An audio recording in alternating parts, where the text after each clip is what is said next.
Hello guys, ako si Kuya Gizmo at ito ang aking channel. Today, i-unbox natin tong bagong Infinix Hot 9. Ito yung punch hole screen, mataas ang storage. Tingnan natin kung ano yung nasa loob ng box. Tingnan natin accessories. I-camera test natin. Tara, unbox na natin.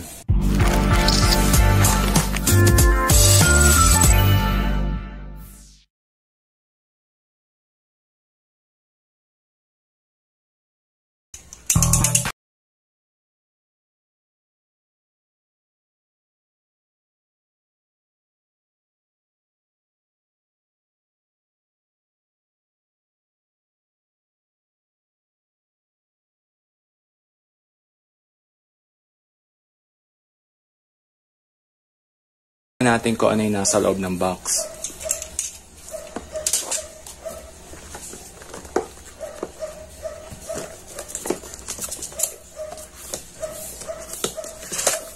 Dito sa mas maliit na box, yung SIM ejector, itong warranty card,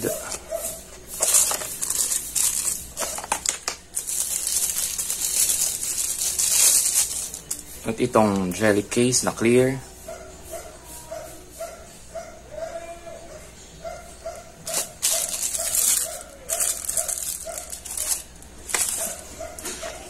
Sa loob uli ng box ay yung head charger, 2 ampere na head charger. Ang okay sa Infinix, kompleto sa'yo to.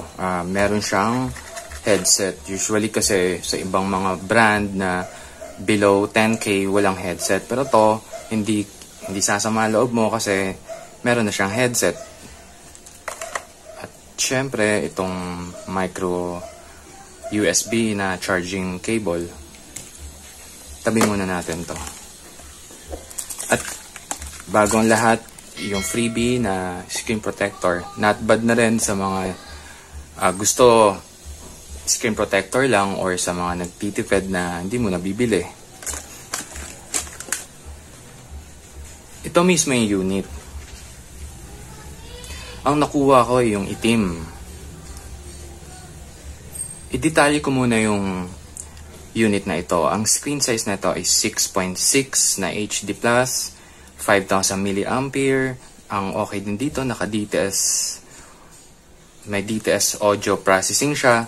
Ang okay dito, kahit naka-Bluetooth speaker ka, gagana tong DTS. Unlike kasi yung mga bagong Dolby ngayon, meron nga siyang Dolby, yung specific na brand o model ng unit. Hindi mo naman siya mapagana sa mga Bluetooth speaker. So, ang Dolby na yon magagamit mo lang kung naka-wired kang headset.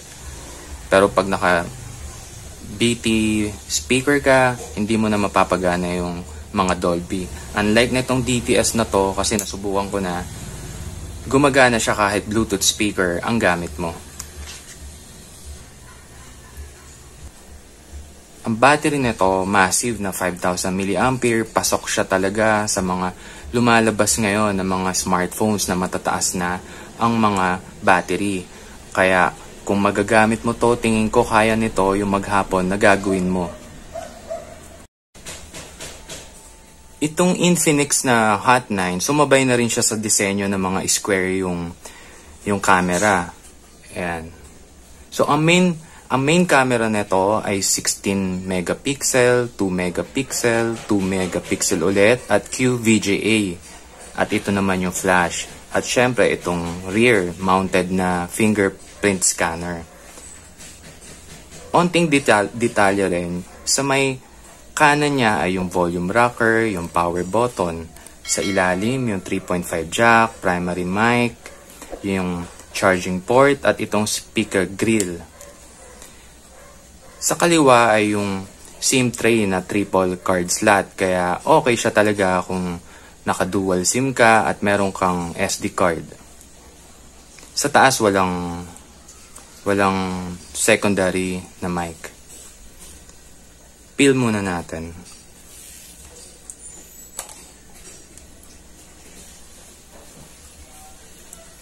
Check natin yung UI niya. Boot on muna natin.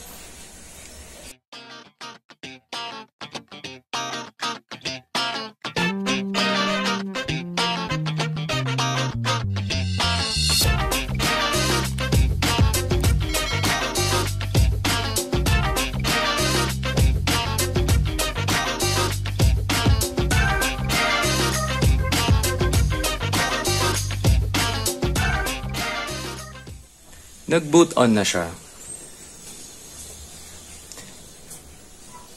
Ito yung punch hole na screen o camera. Ito. Ang camera selfie nito ay 8 megapixel. Kaya yung iba kasi mas preferred nila yung mas maganda na yung viewing experience nila. Mas todo na yung screen. At yung punch hole niya ay nasa tabi. May iba kasi nasa gitna.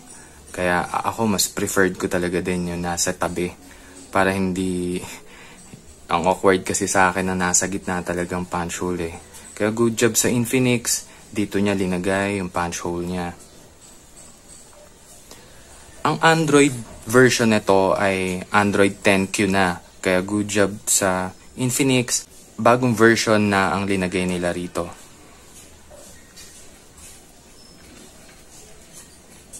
Ito yung UI ng Infinix. Sa akin, ako nagagandaan ako sa UI nito.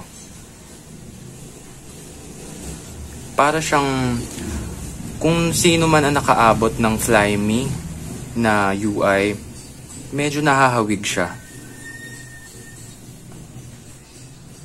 Nahahawig siya sa Flyme OS. Yung ganitong icons. Kung hindi ako nagkakamali check natin yung main na camera niya na 16 megapixel.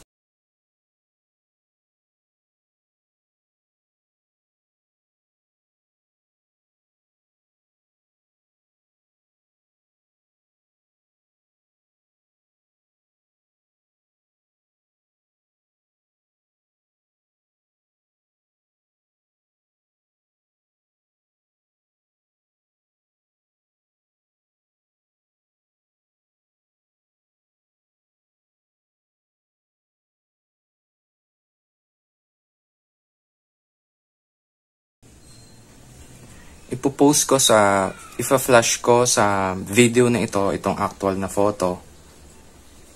Sa akin, itong quality na to ay katanggap-tanggap pa sa 16 megapixel.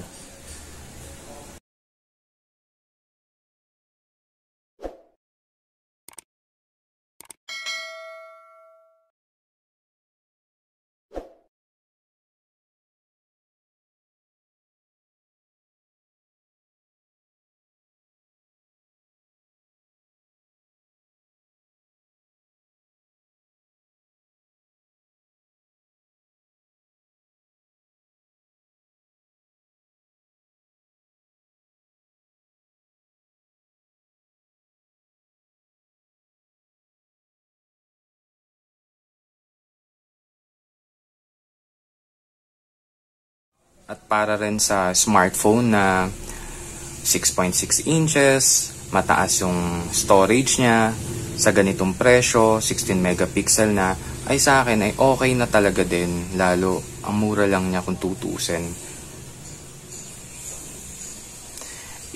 Ipopost ko rin yung video recording na gamit tong smartphone na to para sa ibang tao na gusto makita yung quality rin ng video ng unit na ito.